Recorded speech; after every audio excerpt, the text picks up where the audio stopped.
Menyesal partainya dukung Anies, Irma Suryani Caniago telak suruh KPK segera tangkap Anies terkait korupsi lahan rumah DP 0%. Kita lihat Senayan, jadi apa? Jadi Hotel Mulia, jadi Senayan City, jadi Plaza Senayan.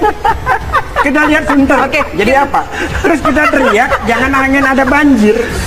Dipanggil dong, kan beliau sebagai komandannya, ya, beliau harus dipanggil dan ditanya bagaimana sistem pengawasan di Pemda DKI, prosedurnya seperti apa, kenapa bisa terjadi, harus ditanya. Sekalipun gitu ya, mungkin beliau memang nggak makan duitnya misalnya, ya kan, tidak terima uangnya, tapi kan kebijakan yang dikeluarkan oleh beliau ini yang kemudian digunakan oleh anak buahnya untuk melakukan fraud. Nah itu juga nggak boleh kan? Ya jadi ya memang harus dipanggil juga supaya tahu gitu ya. Tidak konsisten. Ketika Anies mengatakan naturalisasi, masukkan air ke dalam tanah, kemudian beliau ini bilang, ya kan, bahwa resapan air udah nggak ada lagi. Loh kalau resapan air di Jakarta udah tahu nggak ada lagi, kok air dimasukin dalam tanah? Logikanya bagaimana? Kan gitu. Artinya nggak konsisten. Indonesia sejak dulu kala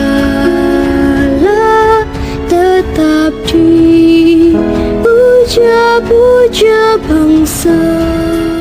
Sebelumnya, politikus Nasional Demokrat atau Nasdem, Irma Suryani Caniago, pernah merespon kehadiran Gubernur DKI Jakarta Anies Baswedan di Gedung Komisi Pemberantasan Korupsi atau KPK.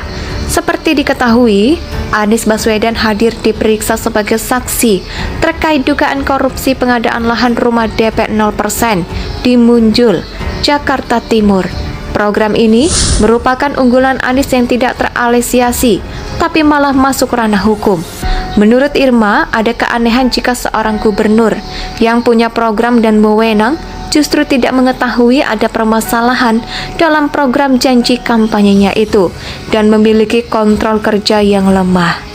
Perempuan yang akrab disapa Uni Irma itu juga menyoroti dua program unggulan Anies Baswedan saat kampanye Pilgub yang tidak teralesiasi. Selain rumah dengan DP 0 rupiah, ada juga OKOC yang juga jeblok macam rumah DP 0 rupiah. Irma juga menegaskan, selain kontrol kerja Anies Baswedan terhadap anak buahnya yang lemah, program kerja dan janji kampanye Anies juga tidak teralesiasi. Kalau yang tidak teralesiasi bukan program unggulan, masih bisa dimaklumi. Lah ini program unggulan yang sering diumbar sebagai salah satu dari sekian banyak janji kampanye. Maka dari itu Irma pun menilai Anies bahwa seorang akademisi tak cocok menjadi kepala daerah, apalagi presiden. Dia juga menjelaskan mengapa akademisi nggak cocok jadi kepala daerah. Menurutnya karena akademisi harus lebih dulu membuat narasi, sementara seseorang pemimpin dituntut bekerja untuk lebih cepat. Irma juga berpandangan bahwa seorang pendidik tidak biasa kerja dengan tim. Hal itu juga menurutnya menjadi penyebab mengapa pendidik tidak cocok jadi pemimpin. Tertentu benar juga, terbukti bahwasanya Anies tidak mahir dan seperti gagap dalam merealisasikan sebuah program. Bukan hanya tidak teralesiasi semua programnya, banyak yang merugi. Maka dari itu KPK harus bergerak cepat untuk mengusut ini. Semua kalau melihat Anies yang suka banget bersilat lidah dan sangat mengagungkan kekuatan kata-kata.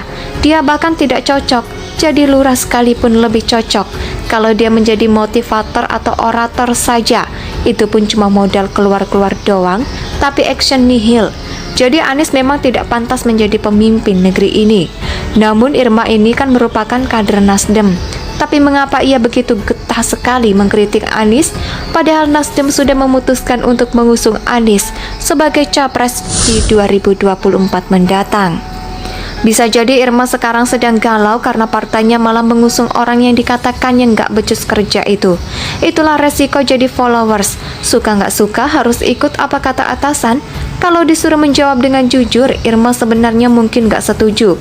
Partai yang mendukung Anies hanya saja permasalahannya kini ia mencoba sebagai anggota DPR RI menggantikan Special Line Puri yang meninggal dunia.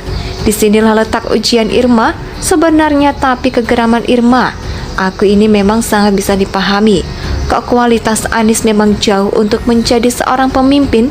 Orang seperti Anies biasanya membuat orang yang terjebak oleh narasi kata-kata makin bingung. Pertama, dia melontarkan janji-janji dan gak tahan ketika janji tersebut tidak dapat terlaksana.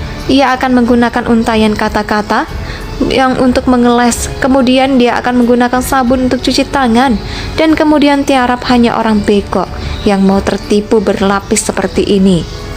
Sebelumnya, politikus Nasional Demokrat atau Nasdem, Irma Suryani Caniago, pernah merespon kehadiran Gubernur DKI Jakarta Anies Baswedan di Gedung Komisi Pemberantasan Korupsi atau KPK. Seperti diketahui, Anies Baswedan hadir diperiksa sebagai saksi terkait dugaan korupsi pengadaan lahan rumah DP 0% di Munjul, Jakarta Timur. Program ini merupakan unggulan Anies yang tidak teralesiasi, tapi malah masuk ranah hukum. Menurut Irma, ada keanehan jika seorang gubernur yang punya program dan wewenang justru tidak mengetahui ada permasalahan dalam program janji kampanyenya itu dan memiliki kontrol kerja yang lemah. Perempuan yang akrab disapa Uni, Irma, itu juga menyoroti dua program unggulan Anies Baswedan saat kampanye Pilgub yang tidak teralesiasi. Selain rumah dengan DP 0 rupiah, ada juga OKOC yang juga jeblok macam rumah DP 0 rupiah. Irma juga menegaskan, selain kontrol kerja Anies Baswedan terhadap anak buahnya yang lemah, program kerja dan janji kampanye Anies juga tidak teralesiasi. Kalau yang tidak teralesiasi bukan program unggulan, masih bisa dimaklumi. Lah ini program unggulan yang sering diumbar sebagai salah satu dari sekian banyak janji kampanye. Maka dari itu Irma pun menilai Anies bahwa seorang akademisi tak cocok menjadi kepala daerah, apalagi presiden. Dia juga menjelaskan mengapa akademisi nggak cocok jadi kepala daerah. Menurutnya karena akademisi harus lebih dulu membuat narasi, sementara seseorang pemimpin dituntut bekerja untuk lebih cepat. Irma juga berpandangan bahwa seorang pendidik tidak biasa kerja dengan tim. Hal itu juga menurutnya menjadi penyebab mengapa pendidik tidak cocok jadi pemimpin. Tertentu benar juga, terbukti bahwasanya Anies tidak mahir dan seperti gagap dalam merealisasikan sebuah program. Bukan hanya tidak teralesiasi semua programnya, banyak yang merugi. Maka dari itu KPK harus bergerak cepat untuk mengusut ini. Semua kalau melihat Anies yang suka banget bersilat lidah dan sangat mengagungkan kekuatan kata-kata. Dia bahkan tidak cocok jadi lurah sekalipun lebih cocok. Kalau dia menjadi motivator atau orator saja, itu pun cuma modal keluar-keluar doang, tapi action nihil. Jadi Anies memang tidak pantas menjadi pemimpin negeri ini. Namun Irma ini kan merupakan kader Nasdem. Tapi mengapa ia begitu getah sekali mengkritik Anies, padahal Nasdem sudah memutuskan untuk mengusung Anies sebagai capres di 2024 mendatang. Bisa jadi Irma sekarang sedang galau karena partainya malah mengusung orang yang dikatakannya nggak becus kerja itu. Itulah resiko jadi followers. Suka nggak suka harus ikut apa kata atasan. Kalau disuruh menjawab dengan jujur, Irma sebenarnya mungkin nggak setuju. Partai yang mendukung Anies hanya saja permasalahannya kini ia mencoba sebagai anggota DPR RI menggantikan Special Line Puri yang meninggal dunia. Disinilah letak ujian Irma sebenarnya, tapi kegeraman Irma, aku ini memang sangat bisa dipahami. Kok kualitas Anies memang jauh untuk menjadi seorang pemimpin. Orang seperti Anies biasanya membuat orang yang terjebak oleh narasi kata-kata makin bingung. Pertama, dia melontarkan janji-janji dan gak tahan ketika janji tersebut tidak dapat terlaksana. Indonesia tanah air beta, pusaka abadi nan jaya.